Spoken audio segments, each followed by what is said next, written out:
1 घंटा पहले लगा। हम बोले हमको भी लेते चलो साथ, हमको साथ नहीं ले। अचानक से क्या हुआ नहीं हुआ। अच्छा। यहाँ आए, स्मारक पे बैठे, बीड़ी पी रहे थे और अपने आप को खुद को सुसाइड। में भी दिल में दर्द उखड़ रहा है कि हम आपको क्या बताएंगे। ऐसा कभी बात भी नहीं हुआ था कि इस तरह का इंजाम हो सकता है, न कभी हम लोग सोच। जब नहीं था, बेटा था, बेटा जैसे पला है हमने उसको। नमस्कार, मैं हूं रविकांत कुमार और आप देख रहे हैं आवर बिहार न्यूज।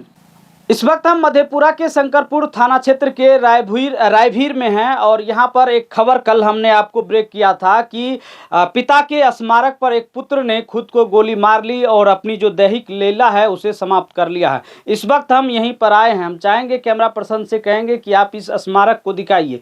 कोसी सीमांचल के मिट्टी की खुशबू और किसानों के खेतों में उपजे हुए उच्च क्वालिटी की सरसों से निर्मित कच्ची घानी कोसी किंग सरसों तेल आपकी खाने को बनाए शुद्ध, स्वादिष्ट और पौष्टिक।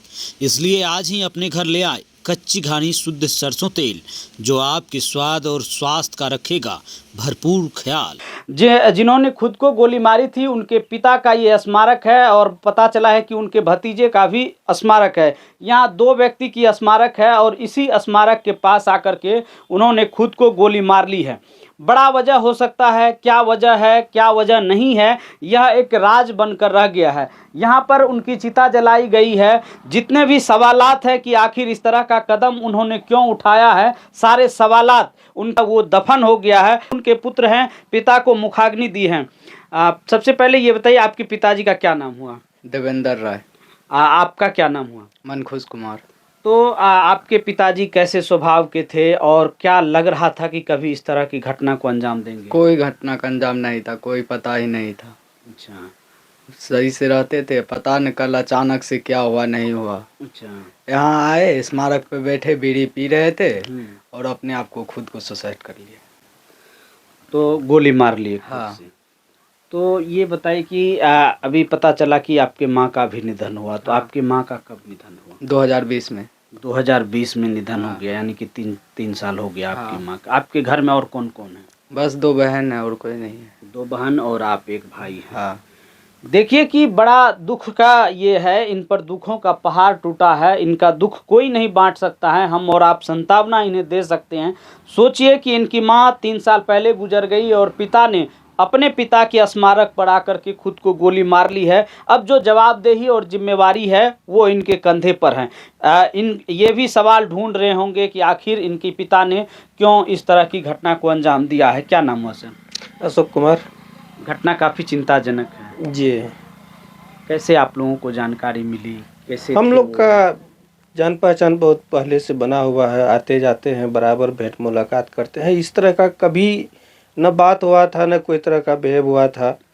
पता नहीं अचानक कि हम लोगों को तो बहुत बड़ा समझिए कि 11,000 का झटका लग रहा है कि इस बात बोलने में भी दिल में दर्द उखड़ रहा है कि हम आपको क्या बताएंगे। ऐसा कभी बात भी नहीं हुआ था कि इस तरह का इंजाम हो सकता है, न कभी हम लोग सोच सकते थे।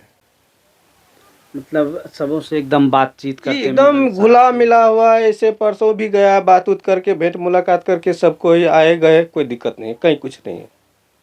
जो सवाल है वो सवाल ही बन के रह गया। जी, अब पता नहीं क्या उसके मन में चला, कहाँ चला, कोई पता नहीं चल रहा है। हम लोग खुद उसको ढूंढ रहे हैं, कैसे ऐसे हो गया, ये कभी सोच भी नहीं सकते थे कि ऐसा होगा। क्या नाम हुआ आपका? सुरेश राय। जब इन्होंने कल सुसाइड किया है, दिन में कब की घटना है ये? हम घर पे तो नहीं थे, हम सिंहेश्वर में थे। हमको मालूम हुआ 1 बजे के लमसम, तब हम वहाँ से आए।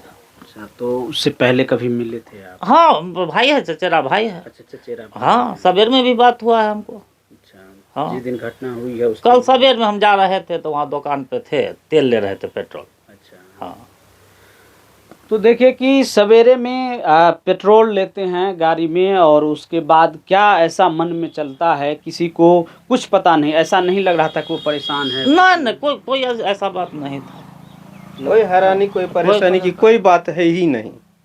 कभी ऐसा कोई बात भी नहीं बोला था कि ऐसा हम करेंगे, कैसा हो सकता है, ऐसा कर लेंगे, ऐसा कोई बात ही नहीं। यहाँ सब जो है सब दोनों खास समझिए भाई है, दोनों भाई का दरवाज़ा एक ही है।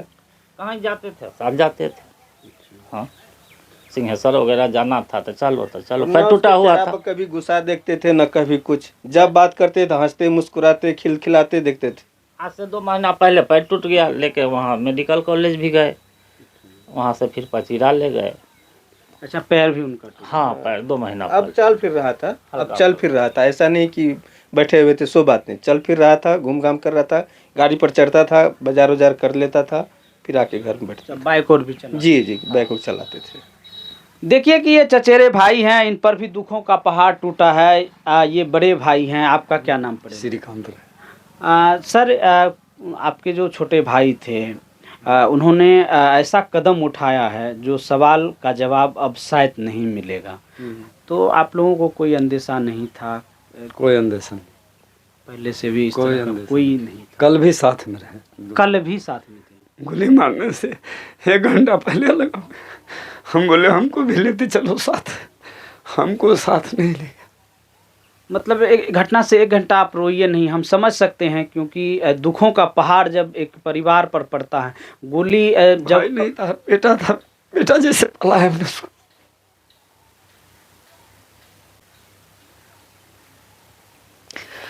और क्या बताएंगे इससे ज्यादा आपसे। मतलब साथ में थे आप, साथ जाने 1 घंटा पहले साथ में हमने जिद भी किया, हमें भी लेते चलो, हम उस घर पर रहते हैं वहाँ से। अच्छा, आपका घर उधर है? हाँ भाई, 5 भाई हैं हम। अच्छा, 3 भाई वहाँ भी फिलहाल रह रहे हैं, 1 भाई यहाँ रह रहा है, 1 भाई वहाँ ट्रांसफार्मर के पास रह रहा है, जो सबसे बड़े हैं, वो 3 से छोटा था। 5 भाई हैं। तो आपकी मुलाकात हुई? और हाँ, मुलाकात हुई है, साथ में बैठा, बोला भैया खा। मैं कहा मैं भूख नहीं, मैं नहीं खाऊंगा, तू खाएगा तब खा। देखिए कि एक भाई जो है वो बेटा समान भाई खोने का दर्द सिर्फ वही समझ सकता है जिनका भाई और बेटा खोया है। लेकिन जो देवेंद्र जी ने इस तरह की घटना को अंजाम दिया है, खबर दिखाने का मकसद एक ये भी था कि आखिर इस घटना के पीछे का कारण क्या है, और दूसरा मकसद ये भी है कि आपको हम जागरूक करें, और हम ये आप तक बात पहुंचाना चाहते हैं कि हर समस्या का समाधान हो सकता है, लेकिन सुसाइड करना किसी भी समस्या का समाधान नहीं है। और इसीलिए हम इस खबर को दिखाते हैं, चूँकि आप तो सुसाइड करके इस दुनिया से चले जाते हैं, लेकिन आपके पीछे जो आपके परिवारों पर जो दुखों का पहाड़ टूटता है, अब इस बेटे के पास जो जिम्मेदारी आ गई है, जिससे भाई से बेटा जैसा भाई उनसे छिन गया है, उन पर जो दुखों का पहाड़ टूटा है वो अब कैसे कम होगा। तो इसलिए जब भी कभी आप घबराएं या कोई भी समस्या हो तो उनका समाधान ज़रूर निकलेगा। आपस में बैठ कर के विचार कीजिए। एक बार फिर हम दिखाएंगे कि ये देखिए, अब यहाँ पहले 2 स्मारक था और अब 3 स्मारक हो जाएगा, क्योंकि देवेंद्र जी ने पिता के स्मारक पर आकर के इस तरह का कदम उठाया है जिसे हम शब्दों में शायद बयान नहीं कर सकते हैं। इस बारे में आपकी अपनी क्या राय है, कमेंट बॉक्स में ज़रूर बताएं। फिलहाल के लिए मधेपुरा के शंकरपुर से रविकांत को दीजिए इजाज़त, और आप देखते रहिए आवर बिहार न्यूज़।